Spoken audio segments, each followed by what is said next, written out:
Hello everyone, आज मैं explain करने वाली हूँ फॉरएवर यू सीरीज के एपिसोड 13 के पार्ट 2 को। पार्ट 2 की शुरुआत में हम फोन, फोम और ईस्टर को देखते हैं, जहाँ हमेशा की तरह फोन और फोम एक दूसरे से झगड़ा करने में लगे हुए थे। फोम तो वहाँ से चला जाता है तो ईस्टर फोन से पूछता है वैसे ही जा कहाँ रहा है, तो फोन कहता है लड़कियों के पास और कहाँ। इसके बाद कॉन्सर्ट शुरू हो जाता है जहाँ मेडिकल फैकल्टी वाले गाना गाने वाले थे। हिल भी वहीं पर था। वो ईस्टर के पास आकर कहता है कैसा चल रहा है। ईस्टर बोलता है मुझे बहुत मजा आ रहा है। फोन ईस्टर को टीज करने के लिए हिल से बोलता है कि वैसे जब आप स्टेज पर थे तब ईस्टर आपसे नजरें ही नहीं हटा पा रहा था। तो हिल कहता है कि मैंने देखा, मैं तो इस बात से ही खुश हूँ कि तुम दूसरों की तरफ नहीं देख रहे हो। फोन उन दोनों के रोमांटिक मूवमेंट को खराब नहीं करना चाहता था, तो वो ये बोलकर वहाँ से खिसक लेता है कि मैं तो चला फोम को ढूंढने। हिल ईस्टर को अपने साथ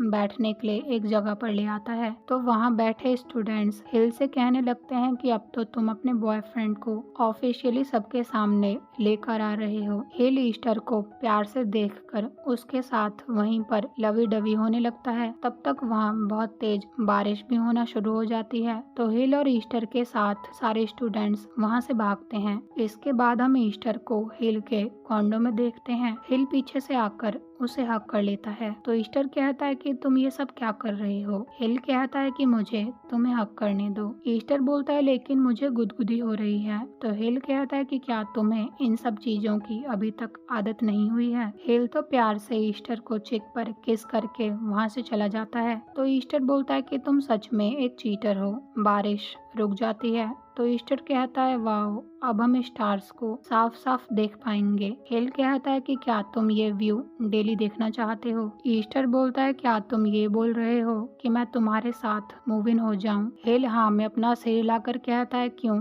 क्या तुम ये नहीं कर सकते हो। ईस्टर कहता है मैं इस प्लेस को अफोर्ड नहीं कर सकता हूँ। हिल कहता है लेकिन मैं तुम्हें यहाँ फ्री में रहने दूंगा, क्योंकि लोग अपने लवर्स की टेक केयर ऐसे ही करते हैं। ईस्टर बोलता है मैं ये नहीं कर सकता हूँ, नॉर्थ अकेले नहीं रह सकता है। हिल बोलता है वो मैं हैंडल कर लूंगा। ईस्टर कहता है अब तुम उसके साथ क्या करने वाले हो, मैं तुम्हें सपोर्ट नहीं करूंगा। हिल कहता है क्या मैं तुम्हें इतना मीन लगता हूँ, मैं तो ये बोल रहा था शायद नॉर्थ को भी किसी और के साथ मूव इन होना पड़ जाए। ईस्टर तो ये सोच सोच कर परेशान होने लगता है कि नॉर्थ ने मुझे ये बात कभी नहीं बताई कि वो कहीं मूव इन हो रहा है। ईस्टर का फेस देखकर हिल उसकी पिक क्लिक करने लगता है, लेकिन ईस्टर तो हिल की ही पिक क्लिक करना शुरू कर देता है। तो हिल ईस्टर की क्लिक करी हुई पिक को कैप्शन के साथ अपलोड भी कर देता है कि मैं कैमरा नहीं फोटोग्राफर के लिए स्माइल कर रहा हूँ। ये सब देखकर ईस्टर शाय फील करने लगता है, तो वो सोफा पर जाकर बैठ जाता है। हिल उसे टीज करके कहता है कि अच्छा तो तुम शाय फील कर रहे हो। इसके बाद वो ईस्टर के लिप्स पर प्यारे से किस करके उसे टीज करने लगता है। अगली सुबह हिल शेल्फ में रखी एक एल्बम को निकालता है जिसमें ईस्टर की उस समय की पिक्स थी जब वो स्कूल में था, और अब ये कहानी पास्ट में जाती है जहाँ टीचर अनाउंस करती है कि हिल ने इस राउंड में फुल स्कोर किया है। सारे स्टूडेंट्स हिल के लिए क्लैप करते हैं और हिल का दोस्त उसकी तारीफ करता है। तो टीचर हिल से बोलती है कि क्लास के बाद तुम मुझसे ऑफिस में मिलने आना। ऑफिस में टीचर हिल की तारीफ करती है, लेकिन हिल अब भी खुश नहीं था। टीचर कहती है कि मैंने तुम्हारे स्कोर तुम्हारे ग्रैंडपा को सेंड कर दिए हैं, मैं जानती हूँ कि तुम बहुत ज्यादा प्रेशर में हो। इसके बाद हमें हिल के घर का सीन दिखाया जाता है जहाँ उसके ग्रैंडपा उसके डैड पर चिल्ला रहे थे कि तुम खुद तो कुछ नहीं कर पाए, अब मैं हिल के लिए कुछ कर रहा हूँ तो तुम बीच में बोलना बंद करो। हिल के डैड कहते हैं कि आप उसे एक्स्ट्रा ट्यूशन लेने के लिए फोर्स क्यों कर रहे हैं, एक बार उससे तो पूछ लीजिए कि वो क्या चाहता है। हिल उन दोनों से कहता है ग्रैंडपा आप जो बोलोगे अगर मैं वो सब करूँगा तो क्या फिर आप दोनों फाइट करना बंद कर दोगे। हिल के डैड उससे कहते हैं कि मैं तुम्हारी लाइफ ऐसे ही खराब नहीं होने दूंगा, मैं चाहता हूँ कि तुम और बच्चों की तरह जियो और फन करो। लेकिन हिल बोलता है कि मैं फाइन हूँ। इसके बाद वो मास्क लगाकर एक्स्ट्रा ट्यूशन पढ़ने आ जाता है। तो क्लास में बैठे सारे स्टूडेंट्स हिल को देखकर उसके बारे में कुछ ना कुछ बोल रहे थे। हिल को अनकंफर्टेबल फील होने लगता है, तो वो वहाँ से चला जाता है। जब वो बाहर खड़ा था तो ईस्टर की मॉम कूड़ा रखने कैफे के बाहर आती हैं और उन्होंने हिल को नोटिस कर लिया था। हिल उन्हें देखकर वहाँ से जाने लगता है। तो ईस्टर की मॉम हिल से बोलती है कि तुम अंधेरे में वहाँ अकेले क्यों खड़े हो, क्या तुम अपने पेरेंट्स का वेट कर रहे हो। हिल हाँ में अपना सिर हिलाता है। तो ईस्टर की मॉम कहती है कि तुम कैफे में आकर बैठ जाओ, यहाँ बहुत अंधेरा है और यहाँ अकेले खड़े रहना तुम्हारे लिए डेंजरस होगा। कैफे में आने के बाद ईस्टर की मॉम हिल से बोलती हैं कि मैं यहाँ पर डेजर्ट सेल करती हूँ, तुम्हें जो भी ऑर्डर करना है कर सकते हो। हिल कोकोनट केक ऑर्डर कर देता है। तो ईस्टर की मॉम उससे कहती है कि मैं श्योर नहीं हूँ कि कोकोनट केक बचा हुआ है भी या नहीं। इसके बाद वो ईस्टर को आवाज लगाकर पूछती हैं, एक बार चेक करके बताओ फ्रिज में कोकोनट केक बचा हुआ है भी या नहीं। ईस्टर अपने रूम में से ही आवाज लगाकर बता देता है कि एक पीस ही बचा हुआ है। तो ईस्टर की मॉम उसे कोकोनट केक को नीचे लाने के लिए बोलती हैं। ईस्टर हिल को वो केक ला कर दे देता है। तो उसकी मॉम उससे कहती है कि हिल अपने पेरेंट्स का वेट कर रहा है, वो तुम्हारी एज का ही है, तो तुम उससे बात कर लो, तब तक मैं कैफे क्लीन कर देती हूँ। अभी तक ईस्टर और उसकी मॉम को हिल का नाम भी नहीं पता था। ईस्टर हिल को अपना नाम बताकर उससे उसका नाम पूछता है, लेकिन हिल कुछ नहीं बोलता। तो ईस्टर उससे पूछता है, क्या हुआ, क्या तुम्हारी तबीयत खराब है जो तुमने मास्क पहना हुआ है। हिल हाँ में अपना सिर हिला देता है। तो ईस्टर बोलता है कि अच्छा तुम्हारा गला भी खराब है इसलिए तुम नहीं बोल रहे हो, राइट। ईस्टर तो बहुत ज्यादा बातूनी था। वो हिल से बोलता है कि तुम लिख तो सकते ही हो। हिल उसे रोकना चाहता था, लेकिन तब तक ईस्टर पेन पेपर लेकर आता है और स्माइल करके उससे पूछता है कि वैसे तुम कौन से स्कूल में पढ़ते हो। हिल काफी सोचने के बाद पेपर पर लिखकर ईस्टर को अपने स्कूल का नाम बता देता है। तो ईस्टर बहुत एक्साइटेड होकर कहता है कि तुम्हारा स्कूल तो बहुत बड़ा है, तुम्हारे स्कूल में बड़ा सा स्विमिंग पूल भी होगा। मुझे तो स्विमिंग पूल में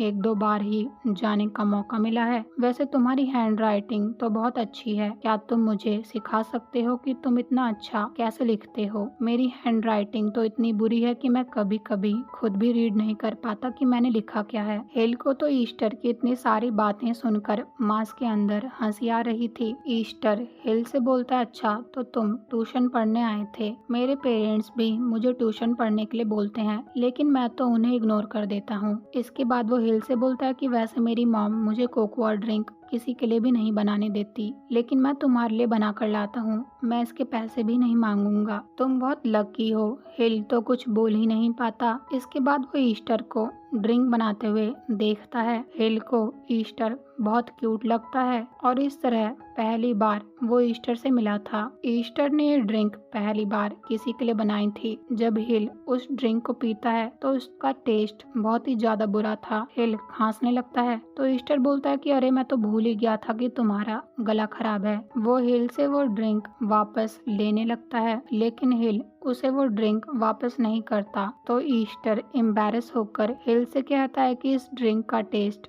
बहुत बुरा है, राइट। हिल पेपर पर लिखता है, ये बेटर हो जाएगी अगर अगली बार तुम इसमें मिल्क ज्यादा मिलाओगे। ईस्टर स्माइल करके कहता है, ठीक है, मैं अगली बार ये बात ध्यान में रखूंगा। तब तक ईस्टर की मॉम उसे आवाज लगाकर कहती है कि तुम्हें तुम्हारे डैड बुला रहे हैं। तो ईस्टर हिल से ये बोलकर वहाँ से चला जाता है कि अगली बार ठीक होकर आना। उसके वहाँ से जाने के बाद हिल मास्क उतार कर उस ड्रिंक को पीने लगता है, लेकिन उसका टेस्ट इतना गंदा था कि बेचारे को साथ में कोकोनट केक भी खाना पड़ता है। उसके बाद हिल की मॉम भी उसे ढूंढते हुए उस कैफे में आ जाती हैं। तो वो अपनी मॉम से बोलता है, क्या आप मुझे पिक करने आई हैं? उसकी मॉम बोलती है हाँ। तब तक ईस्टर की मॉम भी वहाँ आ जाती हैं, जो हिल और उसकी मॉम को बाहर तक छोड़कर आती हैं, जहाँ वो हिल से बोलती हैं कि तुम यहाँ हैंग आउट करने आ सकते हो। वो हिल की मॉम से हिल का नाम पूछती हैं। हिल की मॉम ईस्टर की मॉम को उसका नाम बताती हैं, लेकिन तब तक सामने से बाइक पर आ रहा पर्सन हॉर्न बजा देता है। तो ईस्टर की मॉम हिल का नाम न्यू सुन लेती हैं। कार में हिल की मॉम उससे कहती हैं कि अगली बार से तुम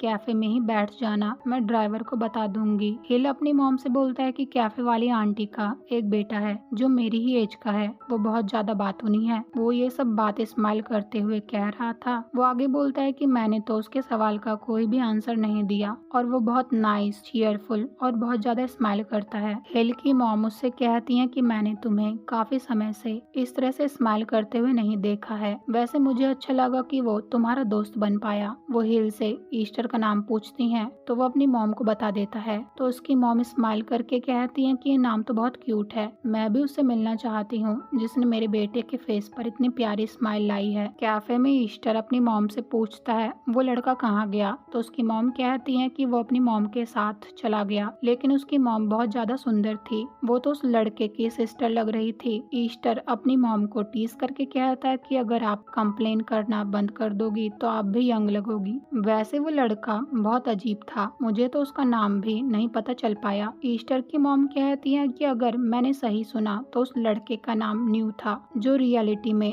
ईस्टर की मॉम ने बिल्कुल गलत सुना था। इसके बाद ईस्टर और उसकी मॉम बातें करते हुए कैफे की सफाई करने लगते हैं। अगले दिन हिल दोबारा से ईस्टर के कैफे में आता है तो ईस्टर उसे न्यू नाम से बुलाकर कहता है कि मुझे लगा नहीं था कि तुम दोबारा से इस कैफे में आओगे। इसके बाद वो कोकोनट केक लाकर उसके सामने रखकर उससे पूछता है कि क्या तुम अब भी बीमार हो। हिल लिखता है सब कुछ ठीक है। तो ईस्टर कहता है कि फिर तुम बोल क्यों नहीं रहे हो। हिल लिखता है मेरा बोलने का मन नहीं कर रहा है। ये रीड करके ईस्टर बोलता है कि मैं समझ गया, मेरा भी कभी कभी बोलने का मन नहीं करता है, लेकिन जब मैं बोलना शुरू करता हूँ तो फिर चुप होने का नाम ही नहीं लेता। वैसे क्या तुमने इसी वजह से मास्क पहना हुआ है। हिल लिखता है मैं नहीं चाहता कोई भी मुझे पहचाने, क्योंकि उसके बाद सब मुझे मेरी एडवांटेज लेने के लिए अप्रोच करते हैं। ईस्टर कहता है हाँ ये बात तो है, आजकल ऐसा ही चल रहा है। वैसे क्या तुम कोकोआ ड्रिंक पियोगे। हिल तुरंत हाथ दिखाकर मना कर देता है तो ईस्टर सैड सा फेस बनाकर कहता है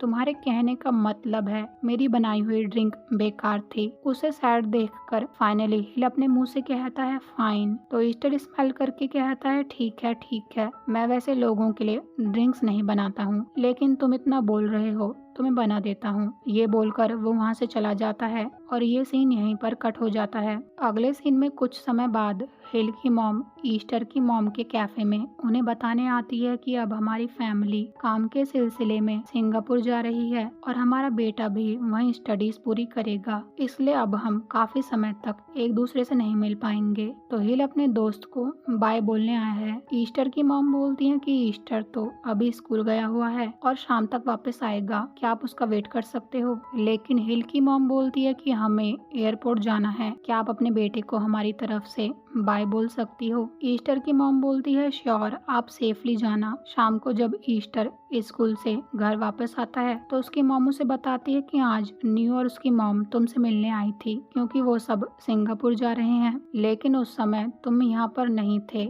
ये सुनकर ईस्टर तो बहुत सैड हो जाता है। प्रेजेंट में हिल फोटो एल्बम को देखकर इस बात को याद करके स्माइल कर रहा था। ईस्टर उसके पास आकर उससे पूछता है कि तुम इतनी जल्दी उठकर क्या देख रहे हो। हिल फोटो एल्बम साइड करके ईस्टर को हक करके कहता है कि मैं बहुत ज्यादा खुश हूँ कि तुम यहाँ पर मेरे साथ हो। ईस्टर स्माइल करके सोफा पर बैठकर हिल की परमिशन लेकर उस फोटो एल्बम को देखने लगता है, जहाँ वो हिल के मास्क के साथ फोटो को देखकर शॉक हो जाता है। हिल उससे कहता है क्या तुम्हें कुछ याद आया। ईस्टर हिल से पूछता है क्या तुम न्यू हो। हिल स्माइल करता है और ये एपिसोड यहीं पर एंड हो जाता है। मिलते हैं अगले एपिसोड में। Thank you so much for watching.